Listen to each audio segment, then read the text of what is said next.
전 세계의 대기업들이 시간이 지나면서 필연적으로 직면하는 고민이 한 가지 있습니다. 바로 기업 승계 문제인데요. 승계는 두 가지 방식이 있습니다. 하나는 자신의 기업을 자식들에게 그대로 물려주는 오너 경영 체제고, 하나는 다른 전문가들에게 경영을 맡기는 전문 경영인 체제죠. 여기서 한국의 대기업들은 주로 오너 경영 체제를 선택한 반면에 미국과 유럽 대기업들은 전문 경영인 체제가 많습니다. 과연 어떤 방식이 이윤 창출이 가장 큰 목표인 기업이라는 곳에 더 합리적일까요? 그래서 오늘은 미국에는 전문 경영인 체제가 많은 이유에 대해서 얘기해 보려고 합니다. 두 가지 방식을 비교하면서 말이죠.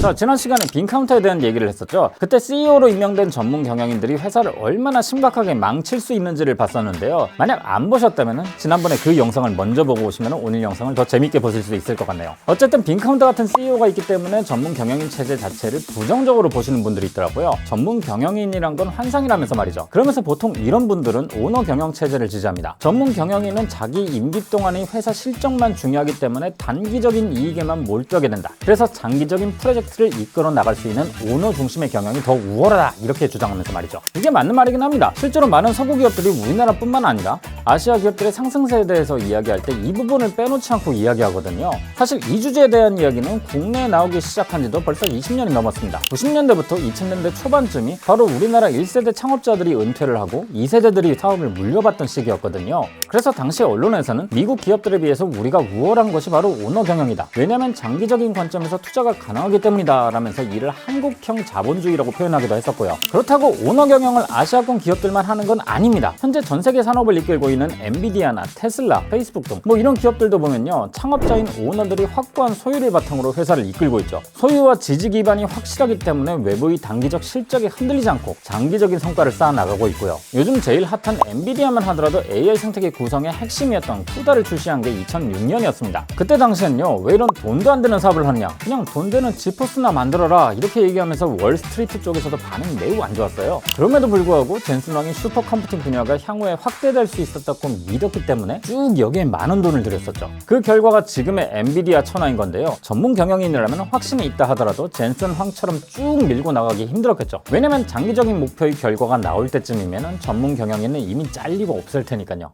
자, 이것만 보면 전문 경영인을 통한 경영은 개판이고 비전을 가진 오너에 의한 경영이 훨씬 좋은 걸로 보입니다. 이상적으로 보자면 그런데요, 실제로는 그렇지 않다는 게 문제죠. 보통 어떤 기업의 창업주, 그 중에서도 사업을 오래 이끌고 거대 기업으로 이끈 인물이라면 대단히 능력 있는 오너인 경우라고 볼 수 있습니다. 확실히 이런 오너들은 자신의 사업에 대한 책임감을 가지고 장기적인 시각에서 사업을 이끌어 나가죠. 자신이 창업한 기업이니만큼 발언력도 강하고 어떤 사안에 대해서 강하게 드라이브를 걸 수도 있고요. 근데 이게 세대를 거듭할수록 능력 있는 오너가 나타날 케이스가 드물어져 간다고 합니다. 1세대보다 더 뛰어난 2세대가 나오기도 하지만 대체로는 1세보다 못한 경우가 많고요. 3세로 가면 더 드물죠. 실제로 보면 미국도 19세기와 20세기 초에는 우리나라처럼 오너 중심의 경영으로 운영되던 기업들이 대부분이었어요. 그런데 이게 시간이 지날수록 안 되겠다는 답이 나온 거죠. 2세, 3세로 갈수록 회사 경영에 관심이 없거나 경영자로서 능력이 특출나지 못하거나 평범함에 그치는 경우가 많거든요. 능력 있는 오너가 경영을 진두지휘한다면 분명 좋은 실적이 나게 되어 있습니다. 여기에 산업 사이클까지 제대로 들어맞아서 상승장을 탄다면 더더욱 잘 되는 거고요. 근데 능력 없는 오너,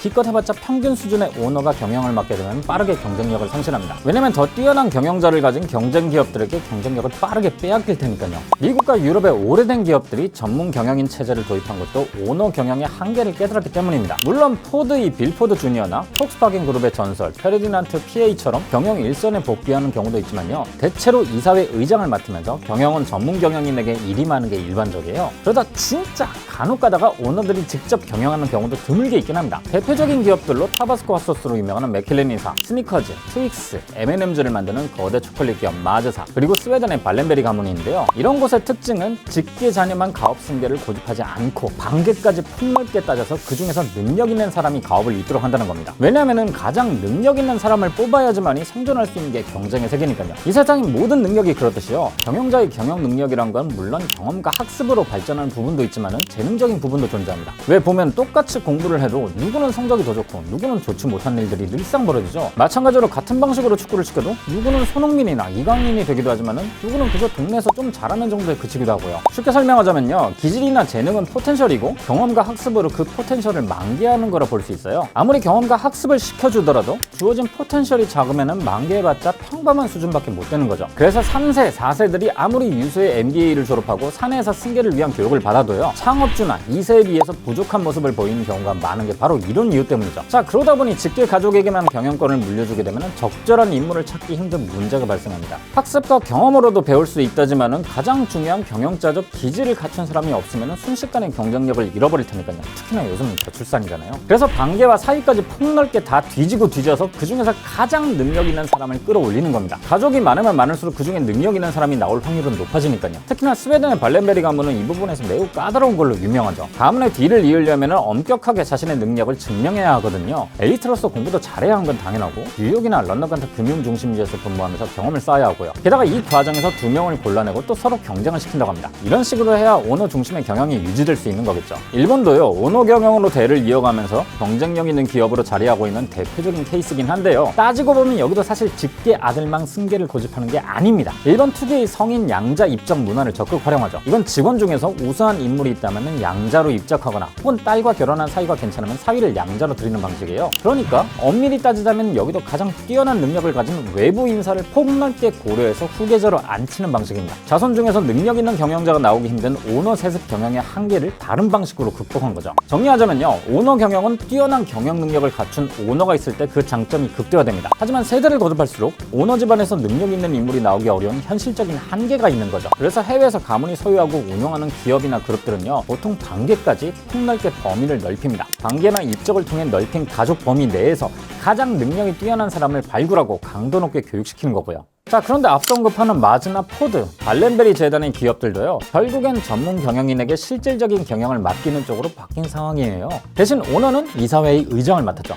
이게 뭘 뜻하냐? 어찌 되었든 간에 결국 기업의 규모가 커지고 오래될수록 전문 경영인 체제로 간다는 말입니다. 기업의 규모가 커질수록 담당하는 범위가 워낙에 커지기 때문에 전문 경영인에게 경영을 위임할 수밖에 없는 거죠. 게다가 앞서 얘기한 것처럼 경영 능력은 학습과 경험도 중요하지만은 애초부터 타고나야 하는 기질과 재능적 요소도 강하다는 걸 고려하면 검증된 경영인을 발굴하고 픽업하는 게 더 쉬운 겁니다. 게다가 오너 경영보다 주주의 대리인 역할을 충실히 할 수 있고 이게 미국 기업들의 주주 친화적 정책과 맞물리기 때문에 더 선호되기도 하고요. 물론 이런 전문 경영인들이 실패하는 경우도 많습니다. 실패하는 사례가 워낙 많이 보이다 보니 전문 경영인 체제는 아주 취약한 시스템으로 보이기도 하죠. 근데 이건요, 생존자 편향이라고 봐야 돼요. 애초에 전 세계에 존재하는 사람들이 알만한 큰 기업 중에서 전문 경영인에 의해 경영되는 기업이 오너에 의해 경영되는 기업보다 훨씬 많으니까요. 물론 중소 레벨로 가면 오너 기업들이 훨씬 많은데 여긴 오너가 경영을 망치면 회사가 날아가 버리는 일도 많지만 사실 작기 때문에 사람들이 거기가 존재하는지 어떻게 운영되는지도 잘 모릅니다.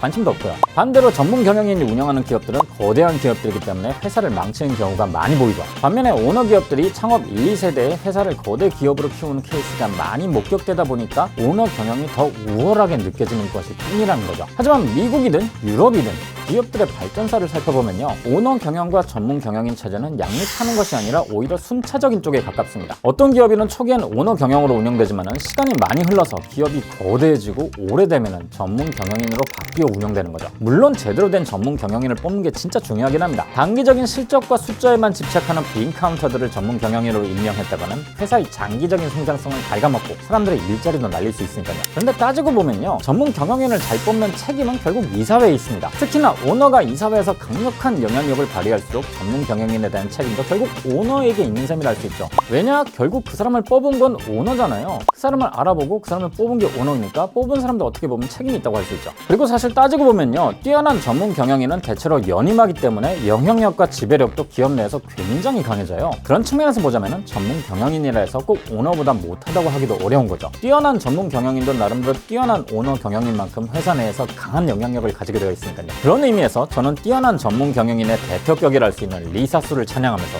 오늘의 이야기를 마무리할까 하네요. 마지막으로 여러분들은 우리나라의 오너 경영이 어디까지 이어질 수 있을지, 앞으로 미래는 어떻게 될지 생각이 있으시다면 댓글로 달아주시고요. 그리고 오늘 이야기가 재밌으셨다면 따봉을 부탁드리면서 다음 시간에 다시 뵙겠습니다. 안녕히 계세요.